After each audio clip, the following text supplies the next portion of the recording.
এখন আমরা 15 নাম্বারটা করব। তো এখানে যতটুকু সমান আমাদের কত প্রমাণ করতে বলছে 1। আমরা যেটা আমাদের প্রমাণ করতে বললে বা দেখাতে বললে আমরা লেফট হ্যান্ড সাইড ধরে বা বাম পক্ষ ধরে কাজ করি। তো বাম পক্ষটুকু আমরা লিখলাম, মানে সমানের বাম পক্ষে যতটুকু আছে। এখন আমরা ব্র্যাকেটের ভিতরটুকু কাজ করব। এখন এখানে x two the power p এবং x two the power q এরা পরস্পর ভাগে আছে। তো ভাগে থাকলে সেই সূচকের অনুযায়ী আমরা কি লিখবো, এই দুইটা বেসের পরিবর্তে একটা বেস, কারণ বেসগুলো কিন্তু মিল। আর পাওয়ার গুলো কি করে বিয়োগ, উপরের পাওয়ার বিয়োগ নিচের পাওয়ার। উপরে পাওয়ার হিসেবে যা ছিল সেটাকে আমরা লিখে দিই p প্লাস কিউ মাইনাস আর ইন্টু, এখানে কিন্তু দুইটা বেস এক আর এরা ভাগে আছে, তো দুইটা বেসের পরিবর্তে একটা বেস, আর ভাগে থাকার কারণে পাওয়ার গুলো কি করবো বিয়োগ, কিউ মাইনাস আর পাওয়ার হিসেবে কি ছিল কিউ প্লাস আর মাইনাস পি ইন্টু, এই দুইটা বেসের পরিবর্তে একটা বেস, পাওয়ার গুলো কি করবো বিয়োগ আর মাইনাস পি। পাওয়ার গুলো কি আছে, মানে যে পাওয়ারটা ছিল ওটা আমরা ওইভাবে রেখে দেবো। এখন এই পাওয়ার দিয়ে এই পাওয়ার গুণ দিতে হবে, কারণ মনে রাখতে হবে পাওয়ারের সাথে, মানে পাওয়ারের উপরে যদি পাওয়ার থাকে সেই পাওয়ার গুলো গুণ করতে হয়। এক্স আছে এক্স, এখন পি, এই পি দিয়ে প্রথমে এই পি দিয়ে এই দুইটাকে গুণ করবো, কাজ শেষে গেলে আবার কিউ দিয়ে গুণ করবো, তারপর কাজ শেষে গেলে আর দিয়ে গুণ দেবো। তো পি আর পি গুণ দিলে পি স্কোয়ার মাইনাস, এই যে প্লাস মাইনাসে মাইনাস, পি আর কিউ গুণ দিলে পি কিউ। এখন আবার কিউ দিয়ে গুণ দেবো, প্লাস প্লাসে প্লাস, কিউ আর পি গুণ দিলে পি কিউ, প্লাস মাইনাসে মাইনাস, কিউ কিউ গুণ দিলে কিউ স্কোয়ার।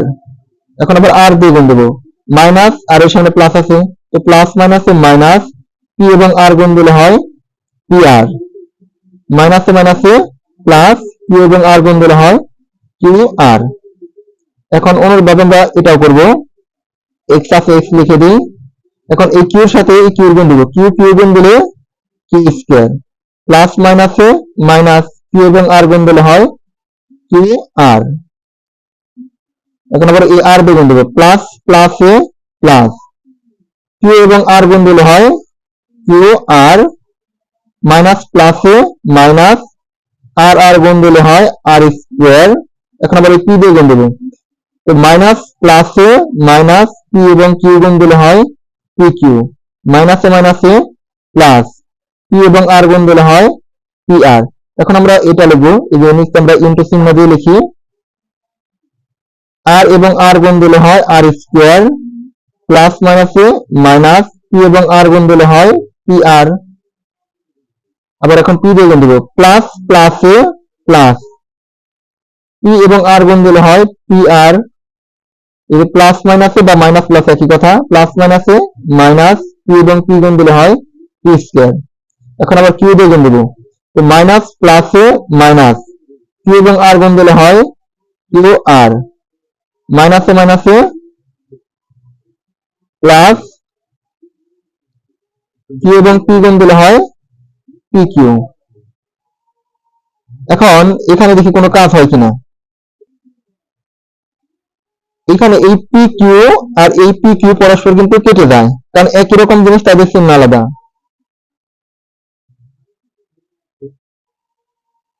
আবার তাছাড়া এখন দেখো আর কোনো পদের কিন্তু মিল নেই, এখানে কিন্তু আবার ওই যে কিউ আর এই কিউ আর কেটে যায়, কারণ একই জিনিস চিহ্ন আলাদা। এখানে কিন্তু আবার পি আর এবং পি আর কেটে যায়, কারণ একই জিনিস তাদের চিহ্ন আলাদা। তাহলে উপরে রইল কি আমাদের x to the power p square, যার যার চিহ্ন কিন্তু তার সামনে রাখতে হয়, তো minus q square minus p r plus q r into, সেই এক্সটা লিখে দিই, q square minus r square minus p q plus p r into x r square minus p square minus q r plus p q. এখন এই তিনটা বেসই কিন্তু একই রকম, আর তারা কিভাবে আছে গুণে। তো এই তিনটা বেসের পরিবর্তে আমরা একটা বেস লিখবো, আর পাওয়ার গুলো কি করবো যোগ, কারণ এই যে এরা গুণে আছে, গুণ থাকলে পাওয়ার গুলো কিন্তু যোগ করতে হবে। তো প্রথমটার উপরে যে পাওয়ার গুলো আছে সেটা লিখে দিই,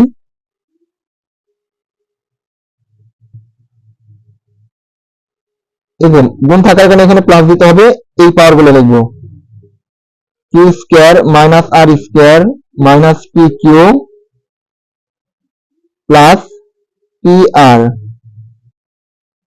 আবার এখানে গুণ থাকার কারণে পাওয়ার গুলো যোগ দিতে হবে r square minus p square minus q r plus p q. এখন দেখি আমরা কোনো কাটাকাটি করা যায় কিনা। এই যে পি স্কোয়ার আবার এই যে পি স্কোয়ার একই জিনিস, তার চিহ্ন আলাদা, তো কেটে যায়। আবার এই যে কিউ স্কোয়ার এই যে কিউ স্কোয়ার কাটা যায়, কারণ একই জিনিস তার চিহ্ন আলাদা থাকলে পরস্পর কেটে যায়। এইখানে পি কিউ, এইখানে সরি আমাদের এখানে একটু ভুল হয়েছে, এখানে পি আর আছে, তো এখানে আর দিতে হবে। তো এখানে পি আর আবার এখানে কিন্তু পি আর একই জিনিস, তাদের চিহ্ন আলাদা, তাই কেটে গেল। আর এখানে আছে কিউ আর, এইখানে কিন্তু কিউ আর আছে, একই জিনিস তার চিহ্ন আলাদা, এখানে কেটে যায়। আবার এখানে আছে পি কিউ, এখানে কিন্তু পি কিউ একই জিনিস, তাদের চিহ্ন আলাদা, তাই কি কেটে যায়। আবার এখানে আর স্কোয়ার, এইখানে কিন্তু আর স্কোয়ার একই জিনিস, তার চিহ্ন আলাদা, এখানে কাটা যায়। তাহলে উপরে ফাইনাল রইল কত আমাদের জিরো। আর কোন জিনিসের উপরে যদি পাওয়ার জিরো থাকে তার মান কত হয়, তার মান হয় কত 1।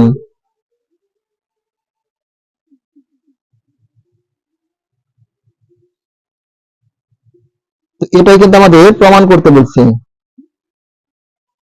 তো সুতরাং এটা কি রাইট হ্যান্ড সাইড, সুতরাং left hand side is equal to right hand side. যেহেতু প্রমাণ করতে বলছে আমরা কি লিখবো, প্রুভড। ধন্যবাদ সবাইকে।